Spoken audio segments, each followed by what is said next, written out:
Staffing के fourth part हम start करने जा रहे हैं, जो है selection and it's process. Selection क्या है, पहले हमें ये जानना जरूरी है। सिलेक्शन किसको बोलते हैं? Selection is the process of identifying and choosing. Identify करने का प्रोसेस है और चूज करने का प्रोसेस है बेस्ट पर्सन को out of a number of prospective candidate for job. Job के लिए बहुत सारे लोग अप्लाई करते हैं, उसमें से हमें बेस्ट कैंडिडेट चुनने का जो प्रोसेस है उसी को हम सिलेक्शन बोलते हैं। Toward this purpose the candidate are required to take a series of employment test and interview. इसके लिए हमें बहुत सारा एम्प्लॉयमेंट टेस्ट लेना पड़ता है और इंटरव्यू लेना पड़ता है एम्प्लॉय का, और तब हमें पता चलता है कि इसमें बेस्ट कौन है। At every stage many are eliminated. हर स्टेज पे बहुत सारे लोगों को हम क्या करते हैं, हटा देते हैं। And few move on to the next stage, और कुछ ही लोग अगले स्टेज में जा पाते हैं। Until the right type is found, जब तक अंतिम आदमी, अच्छा आदमी हमें नहीं मिल जाए। द प्रोसेस में start right from the screening of the application. Start कब होता है प्रोसेस? स्क्रीनिंग ऑफ एप्लीकेशन से स्टार्ट होता है। जो कैंडिडेट को नौकरी चाहिए, वे जो एप्लीकेशन का हमें भेजते हैं, हम वहीं से छांटना शुरू कर देते हैं। इट में continue even after the offer of employment. बहुत सारी जगह पे एम्प्लॉयमेंट ऑफर करने के बाद भी चेक किया जाता है कि ये आदमी जिसको हमने नौकरी पे रखा है वह लायक है कि नहीं। अगर वह लायक नहीं है तो उसको वहाँ से निकाला भी जा सकता है। Acceptance and joining of the candidate.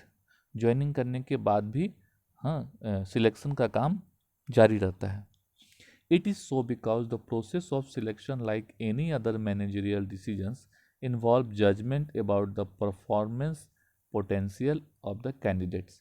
तो सिलेक्शन एक ऐसा प्रोसेस है जो हमें यह जजमेंट करने में हेल्प करता है कि हम जो आदमी को लेंगे वो उसका परफॉर्मेंस का पोटेंशियलिटी उसके अंदर कितना है। The effectiveness of the selection process would ultimately be tested in term of on the job of the chosen person. अब ये कितना इफेक्टिव है, वो जब जॉब करेगा तब पता चलेगा वो कितना इफेक्टिव है। मान लेते हैं सब कुछ पास कर गया और हमने उसको जॉब पे रख भी लिया, बाद में पता चला कि वो इफेक्टिव था ही नहीं, तो फिर उसको वहाँ से हम निकाल सकते हैं। अब सिलेक्शन और रिक्रूटमेंट जो इससे पहले वाला टॉपिक हुआ है, दोनों में थोड़ा सा डिफरेंस है। रिक्रूटमेंट की अगर हम बात करें तो ये it is an activity of establishing contact between employer and applicant. ये एक तरह से कॉन्ट्रैक्ट सिर्फ है, एम्प्लॉयर और एप्लीकेंट के बीच के भी एक कॉन्टैक्ट है। मतलब सिर्फ हम कॉन्टैक्ट करते हैं एम्प्लॉय से कि आप हमारे यहाँ जॉब के लिए अप्लाई कीजिए। लेकिन सिलेक्शन अलग है। Selection picking up more competent and suitable employ को हम पिक करेंगे।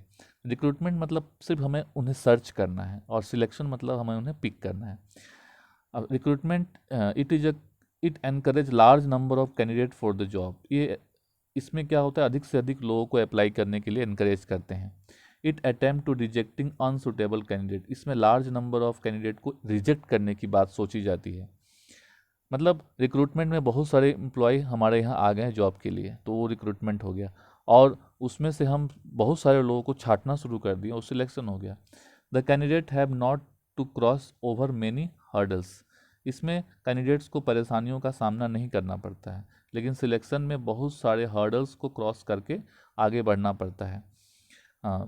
रिक्रूटमेंट एक पॉजिटिव अप्रोच है, लेकिन सिलेक्शन हमेशा नेगेटिव अप्रोच होता है। मतलब हमें यहाँ सिलेक्ट कम लोगों को करना होता है, रिजेक्ट ज़्यादा लोगों को करना होता है, तो नेगेटिविटी ज़्यादा होती है। इट प्रोसीड सिलेक्शन, इसके बाद सिलेक्शन होता है, लेकिन सिलेक्शन इट फॉलो रिक्रूटमेंट, ये रिक्रूटमेंट के बाद होता है। सिलेक्शन का क्या प्रोसेस है? बहुत सारे कैंडिडेट्स में से हमें एक कैंडिडेट को सिलेक्ट करना होगा। बहुत सारे में से एक को सिलेक्ट करने के लिए हमें कुछ प्रोसेस फॉलो करना पड़ेगा। क्या प्रोसेस है वो देखते हैं। सिलेक्शन के प्रोसेस में सबसे पहले जिनको जॉब चाहिए वे हमारे पास एप्लीकेशन भेजेंगे, तो हम उसको स्क्रीनिंग करेंगे। तो स्क्रीनिंग करेंगे तो उसमें कुछ फालतू के एप्लीकेंट होंगे, उनको हम रिजेक्ट करेंगे, उनको रिजेक्शन करेंगे। फिर हम सिलेक्शन टेस्ट लेंगे, रिटन एग्ज़ाम लेंगे, वहाँ भी कुछ फेल हो जाएंगे, उनको भी हम क्या करेंगे, रिजेक्ट करेंगे। उसके बाद हम इंटरव्यू लेंगे, वहाँ भी कुछ फेल हो जाएंगे, उनको हम रिजेक्ट करेंगे। उसके बाद उनके रेफरेंस और बैकग्राउंड को चेक करेंगे, वहाँ भी कोई रेफरेंस और बैकग्राउंड सूटेबल नहीं मिला तो हम उसको रिजेक्ट कर देंगे। और सिलेक्शन का डिसीजन लेना होगा, वहाँ भी हम जो एम्प्लॉय हमें अनसूटेबल लगेगा उसको हम रिजेक्ट कर देंगे। और उसके बाद हम फिजिकल एग्जामिनेशन, मेडिकल एग्जामिनेशन लेंगे, वहाँ भी कुछ लोगों को जो अनफिट होंगे उन्हें रिजेक्ट करेंगे। तो इस तरह सिलेक्शन का प्रोसेस है। अगर इस सब में जो सूटेबल होगा उसको हम, जो रिजेक्ट नहीं हुआ, बहुत सारे लोग रिजेक्ट हो जाएंगे, जो रिजेक्ट नहीं होगा उसको हम जॉब ऑफर करेंगे। और उसके साथ हमारा और एम्प्लॉय के साथ एक कॉन्ट्रैक्ट होगा जिसको एम्प्लॉयमेंट कॉन्ट्रैक्ट बोलते हैं। तो ये सिलेक्शन प्रोसेस है, इसको हम लोग एक एक करके समझेंगे। सबसे पहला है प्राइमरी स्क्रीनिंग। जैसे कि कोई एम्प्लॉय को जॉब चाहिए, मतलब कोई कैंडिडेट को जॉब चाहिए, तो हमारे पास वो बहुत सारे एप्लीकेशन देगा। हम क्या करेंगे, उसमें से चेक करेंगे कि कौन सा ये एप्लीकेशन सूटेबल है, ये एप्लीकेशन सूटेबल नहीं है, ये सूटेबल नहीं है, ये सूटेबल है। तो हम इसको चेक करेंगे, इसी को बोलते हैं प्रिलिमिनरी स्क्रीनिंग। तो preliminary screening help the manager eliminating unqualified और अनफिट जॉब सीकर। जो लोग अनक्वालिफाइड है, चाहे हमारे लिए जो अनफिट है, उनको हम एलिमिनेट करते हैं प्रिलिमिनरी स्क्रीनिंग स्टेज में, based on information supplied in the application form. मतलब एप्लीकेशन फॉर्म में उन लोगों ने जो इन्फॉर्मेशन दिया है उसके बेसिस पे उनको हम रिजेक्ट करेंगे। Preliminary interview help reject misfit for reasons which did not appear in the applicants form. और बहुत सारे ऑर्गेनाइजेशन में प्रिलिमिनरी स्क्रीनिंग की जगह पे प्रिलिमिनरी इंटरव्यू होता है, स्क्रीनिंग भी होता है और इंटरव्यू भी होता है। तो वहाँ पे भी हम रिजेक्ट करने का काम करते हैं, और जो रिजेक्ट नहीं हुए उनको हम आगे बढ़ाते हैं अगले स्टेज के लिए। तो अगला स्टेज क्या है, अगला स्टेज है टेस्ट का। हम उनका टेस्ट लेते हैं। An employment test is a mechanism either of paper and pencil test और एक्सरसाइज, कुछ भी हो सकता है, पेन और पेपर पेंसिल टेस्ट भी हो सकता है या कोई एक्सरसाइज भी हो सकता है। That attempt to measure certain characteristic of individual. जो इंडिविजुअल्स, जो कैंडिडेट हमारे यहाँ अप्लाई किया है उसकी कैरेक्टरिस्टिक के बारे में पता चलता है टेस्ट लेने से। This characteristic range from aptitude such as manual dexterity, intelligence, personality, कुछ भी हो सकता है। मतलब हम जिस आदमी को अपने यहाँ नौकरी पे रखेंगे उसकी पर्सनैलिटी कैसी है उसको हम टेस्ट करेंगे सिलेक्शन टेस्ट के थ्रू। मतलब वो किस उसका इंटेलिजेंस कैसा है, उसका स्किल कितना है। तो इस सिलेक्शन टेस्ट बहुत तरह का हो सकता है। सबसे पहला सिलेक्शन टेस्ट होता है इंटेलिजेंट टेस्ट, या हम लोग इसको बुद्धि टेस्ट भी बोल सकते हैं, बुद्धि परीक्षण भी बोल सकते हैं। इसमें जैसे एक एग्जाम्पल यहाँ मैंने दिया हुआ है, जैसे यहाँ 6+4 = 210 अगर है तो कितना और कितना को प्लस करेंगे तो 123 होगा। तो इस तरह का जो टेस्ट होगा इसको इंटेलिजेंट टेस्ट बोलते हैं। This is one of the important psychologic test use to measure the level of intelligence question. मतलब उसका आईक्यू चेक करते हैं हम। इस टेस्ट से हम एम्प्लॉय का आईक्यू चेक करते हैं as an individual. It is an indicator of a person's learning ability. ये भी बताता है कि वो कितना पढ़ा है, और the ability to make decisions, उसको डिसीजन लेने के लिए उसके पास एबिलिटी है कि नहीं, जजमेंट के लिए उसके पास एबिलिटी है कि नहीं। ये सब टेस्ट करने के लिए हम इसका इंटेलिजेंट टेस्ट करते हैं। उसके बाद जो टेस्ट होता है एप्टीट्यूड टेस्ट होता है। ये क्या टेस्ट होता है, it is a measure of individual potential learning new skill. नया स्किल सीखने का उसके अंदर पोटेंशियलिटी है कि नहीं, यह जानने के लिए हम उसका एप्टीट्यूड टेस्ट करते हैं। It indicate the person's capacity to develop. Such a test are good indicates a person's future success score. मतलब ये टेस्ट इसलिए किया जाता है, एप्टीट्यूड टेस्ट इसलिए किया जाता है ताकि हम उसके अंदर का जो पोटेंशियलिटी है, नया चीज़ सीखने का जो पोटेंशियलिटी है उसका पता लगा सकें। उसके अंदर की जो कैपेसिटी है डेवलपमेंट करने का, मतलब वो आगे कितना बढ़ेगा उसका पता लगा सकें। इससे उसके फ्यूचर सक्सेस स्कोर का भी पता चलता है कि फ्यूचर में कितना सक्सेस हो सकता है। नेक्स्ट है personality test. Personality test provides clue to, aptitude test का एग्जाम्पल मैंने यहाँ पे दिया है, देख लीजिए। जैसे यहाँ पे यहाँ ये क्वेश्चन मार्क है, ये क्वेश्चन मार्क है। एक फर्स्ट स्टेज है, सेकेंड थर्ड स्टेज है, फोर्थ स्टेज। तो सेकेंड स्टेज में इस चारों में से कौन सा ऑप्शन होगा तो ये सिलेक्ट करना है। तो ये एप्टीट्यूड टेस्ट का एग्जाम्पल है। नेक्स्ट है personality test. Personally test provide clue to persons emotion, जिस आदमी को हम जॉब पे रखेंगे क्या उसके अंदर इमोशन है कि नहीं, उसका रिएक्शन कैसा है, वो कितना मैच्योर है, उसके अंदर वैल्यूज है कि नहीं। This test approve the overall personality, hence these are the difficult to design and implement. इस टेस्ट को थोड़ा डिजाइन करना, इम्प्लीमेंट करना थोड़ा डिफ़िकल्ट है। जैसे यहाँ मैंने एग्जांपल दिया है, I am the sort of person who has a wide circle of friend. अब मैंने उससे पूछ लिया आपके पास वाइड सर्कल ऑफ फ्रेंड है या नहीं है। अगर उसने लिख दिया नहीं है, इसका मतलब वो फ्रेंडशिप करने लायक आदमी नहीं है, वो फ्रेंडशिप वो उसका जो कैरेक्टर्स है वो थोड़ा सा क्रूर टाइप का है, इसलिए वो फ्रेंडशिप नहीं करता होगा। एन्जॉय ऑर्गेनाइजिंग पीपल, उसका ऑर्गेनाइजिंग स्किल जानेंगे हम। रिलैक्स इजीली, आसानी से रिलैक्स होता है कि नहीं होता है। सिक्स वैरायटी, तो इस तरह से हम उसके क्वेश्चन पूछ करके उसके पर्सनली टेस्ट को हम पता करेंगे। नेक्स्ट हमारा टेस्ट है ट्रेड टेस्ट। ट्रेड टेस्ट मैंने पिक्चर दिया है, इससे आपको पता चल रहा होगा कि आपको जिस चीज़ में स्किल है, जिसमें आपका नॉलेज है, उस नॉलेज का टेस्ट करना, जो रिटन भी हो सकता है या आपको उस जिस जिस स्किल में आप एक्सपर्ट हैं वहाँ ले जाकर भी टेस्ट किया जा सकता है। This test measure existing skill of the individual, they measure the level of knowledge and proficiency in the area of profession. जिस एरिया में आप काम करना चाहते हैं और टेक्निकल जो ट्रेनिंग आपने लिया हुआ है, उसका चेकिंग करना ही ट्रेड टेस्ट कहलाता है। The difference between aptitude test and trade test is that the former measure the potential to acquire skill. आपके पास स्किल एक्वायर करने का कितना क्षमता है, यह जानना एप्टीट्यूड टेस्ट है, लेकिन आपने एक्चुअली कितना स्किल लिया है ये जानना ट्रेड टेस्ट है। जैसे अगर कंप्यूटर के बारे में पूछते हैं रैम क्या होता है, अगर बता दिया तो ये एप्टीट्यूड टेस्ट है, लेकिन रैम कहाँ पे है, कैसे काम करता है वो दिखाएगा तो ट्रेड टेस्ट होगा। इंटरेस्ट टेस्ट, इंटरेस्ट टेस्ट का यहाँ पे मैंने एक पिक्चर डाला है, इसको आप लोग देखिए। जैसे हमने किसी एम्प्लॉय का इंटरेस्ट जानने की कोशिश की कि उसको किस चीज़ में इंटरेस्ट है। बिल्ड किचन कैबिनेट में आपको इंटरेस्ट कितना है। ले ब्रिक्स और टाइल्स, उसमें आपको क्या इंटरेस्ट है। डेवलप और न्यू मेडिसिन में क्या इंटरेस्ट है। Study way to reduce water pollution, इस सब चीज़ में इंटरेस्ट है। वो जिसमें टिक करेगा उसके हिसाब से हम उसके इंटरेस्ट का पता लगाएंगे। Every individual has a fascination for some job than others. Interest test are use to know the pattern of interest और इन्वॉल्वमेंट ऑफ अ पर्सन। किस चीज़ में उसका इंटरेस्ट है, वो किस में इन्वॉल्व होता है, उसके पैटर्न को ही हम लोग इंटरेस्ट टेस्ट बोलते हैं। अच्छा, इस अब सारे रिटन टेस्ट में, सिलेक्शन टेस्ट में अगर वो पास हो जाता है तो हमारा नेक्स्ट टेस्ट होता है एम्प्लॉयमेंट इंटरव्यू। नेक्स्ट जो स्टेप होता है एम्प्लॉयमेंट इंटरव्यू, हम उसका इंटरव्यू लेंगे। इंटरव्यू में उसके साथ हम बातचीत करेंगे, कन्वर्सेशन करेंगे, यह जानने के लिए कि वो सूटेबल है कि नहीं हमारे जॉब के लिए। हो सकता है वो सिलेक्शन टेस्ट में पास हो गया, उसने रट रट करके सब कुछ पास कर लिया है, लेकिन वो सूटेबल है कि नहीं ये हमें पता लगाने के लिए उसका टेस्ट लेना पड़ेगा। The role of the interviewer is to seek information, उससे हम इन्फॉर्मेशन लेते हैं।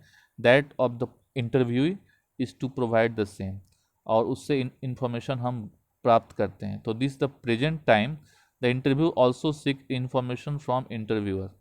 अब इंफॉर्मेशन इंटरव्यूअर से भी लिया जाता है। मतलब इन यहाँ पे कैंडिडेट भी अपना इंफॉर्मेशन देता है और जो इंटरव्यू ले रहा है वो भी अपना इंफॉर्मेशन उसे देता है। तो इस तरह से एक तरह से कन्वर्सेशन होता है, जिससे बॉडी लैंग्वेज का पता चलता है कि आपका बॉडी लैंग्वेज कैसा है, आपकी थिंकिंग कैसी है। तो यह एम्प्लॉयमेंट इंटरव्यू से जॉब के लिए आपका वे ऑफ थिंकिंग क्या है, ये सारी चीज़ें पता चलती है इंटरव्यू के थ्रू। एक बार इंटरव्यू में पास हो गया है कैंडिडेट, तो अगले स्टेप में उसको हम ले जाएंगे। अगला स्टेप है रेफरेंस एंड बैकग्राउंड चेक। जब उसने एप्लीकेशन किया था, जब वो जॉब के लिए अप्लाई किया था, तो उसने कुछ रेफरेंस दिया होगा ताकि वो किसी एमिनेंट पर्सनालिटी को जानता है, और उसने अपना बैकग्राउंड लिखा होगा, उसको हम वेरीफाई करेंगे। जैसे अगर उसने लिखा होगा कि वो मिस्टर एक्स को जानता है, तो हम मिस्टर एक्स से कॉल करेंगे, कॉल करके पूछेंगे कि हाँ इस आदमी को आप जानते हैं, किस तरह जानते हैं। उससे हम तरह तरह के क्वेश्चन पूछ करके उसके बिहेवियर और उसके कैरेक्टर के बारे में पता लगाएंगे। Many employer request names, address, telephone numbers of the reference for the purpose of verifying information and gaining additional information on the applicant. Applicant के बारे में पता लगाएंगे। हम रेफरेंस में जो आदमी का नाम दिया उससे भी पता लगाते हैं, और अगर उस एरिया का जो पुलिस स्टेशन है वहाँ भी हम पता लगाते हैं, यह जानने के लिए कि उसका बैकग्राउंड क्या है। तो previous employer no the persons teachers university profession can act as a reference. तो उसका हम बैकग्राउंड भी चेक करते हैं। बैकग्राउंड कैसे चेक करेंगे? हम पता लगाएंगे उसका सोशल सिक्योरिटी स्टेटस क्या है, उसका ड्रग टेस्ट क्या है, उसका ड्राइविंग रिकॉर्ड क्या है, क्रेडिट रिपोर्ट क्या है, क्रिमिनल रिकॉर्ड क्या है। उसके लिए पुलिस स्टेशन में फ़ोन करके पता करेंगे, उसके एरिया के पुलिस स्टेशन में फ़ोन करके। तो इस तरह हम उसके बारे में, उसके कैरेक्टर के बारे में पता लगा लेंगे। अगर मुझे यहाँ सब कुछ पॉजिटिव लगा तब हम अगले स्टेप में उसको बुलाएंगे। अगला स्टेप है सिलेक्शन डिसीजन। हम उसको सिलेक्शन डिसीजन करेंगे। जो पीछे के सारे चीज़ों में जो फेल हो गया उसको हम रिजेक्ट करेंगे, और जो सभी स्टेप में पास हो गया उसको हम सिलेक्ट करेंगे। तो selection decision, the final decision has to made from among the candidates who pass the test, interview, reference check, हर चीज़ में जो पास हो गया उसको हम सिलेक्ट करेंगे। मतलब जो सारी सिलेक्शन टेस्ट में पास हो गया, इंटरव्यू में पास हो गया, रेफरेंस में पास हो गया, उसको हम सिलेक्ट करेंगे। The view of concerned manager will be generally considered in the final selection because it is he or she who is responsible for the performance of the new employee। उसके बाद हम सब चीज़ में पास होने के बावजूद भी हम मैनेजर से उसका व्यू लेंगे, कि मैनेजर से पूछेंगे फाइनल सिलेक्शन में कि इसको रखना है कि नहीं रखना है, क्योंकि वही रिस्पॉन्सिबल है इम्प्लॉय के परफॉर्मेंस के लिए। इम्प्लॉय अगर अच्छा परफॉर्मेंस नहीं करेगा तो उसके लिए मैनेजर ही रिस्पॉन्सिबल होगा। नेक्स्ट है मेडिकल एग्जामिनेशन। अब हम उसको सिलेक्ट करने का डिसीजन हमने ले लिया, अब उसका मेडिकल टेस्ट करेंगे। मेडिकल टेस्ट में हम देखेंगे कि वो ड्रग अल्कोहल तो नहीं लेता है, फिजिकल एबिलिटी उसकी कैसी है, उसकी साइकोलॉजिकल थिंकिंग कैसी है, स्ट्रेंथ कितना है उसका। जैसे अगर हम कोई जॉब दे रहे हैं, जैसे आर्मी के जॉब होते हैं, वहाँ पे फिजिकल एबिलिटी, स्ट्रेंथ बहुत ज़्यादा चेक किया जाता है। स्टेमिना कितना है, उसका एंडोरेंस कितना है, हार्ट का स्टेटस क्या है, मेंटल एंडोरेंस कितना है, तो ये सारी चीज़ें हम उसको चेक करेंगे। अगर वो फेल हो जाता है तब हम उसको जॉब के लिए नहीं रखेंगे, तब हम जो वेटिंग लिस्ट में जो उससे पीछे वाला जो एम्प्लॉय है उसको सिलेक्ट करेंगे, या उसको फिर मेडिकल एग्जामिनेशन के लिए बुलाएंगे।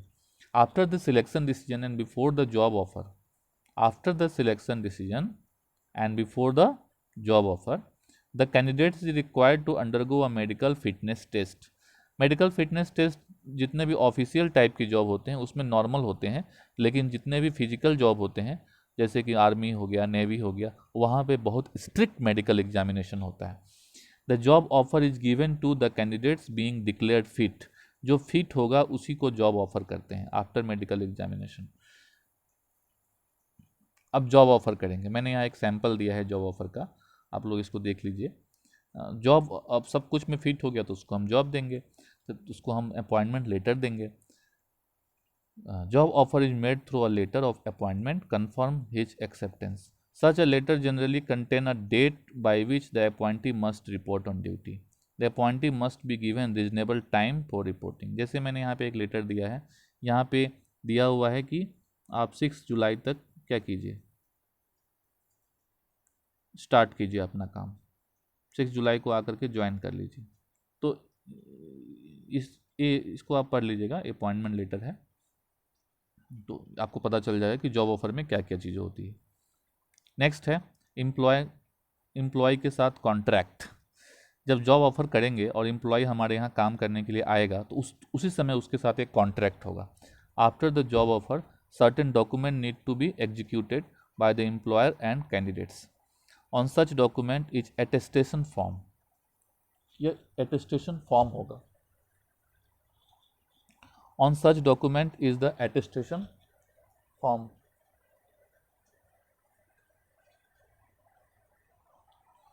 On such document is the attestation form.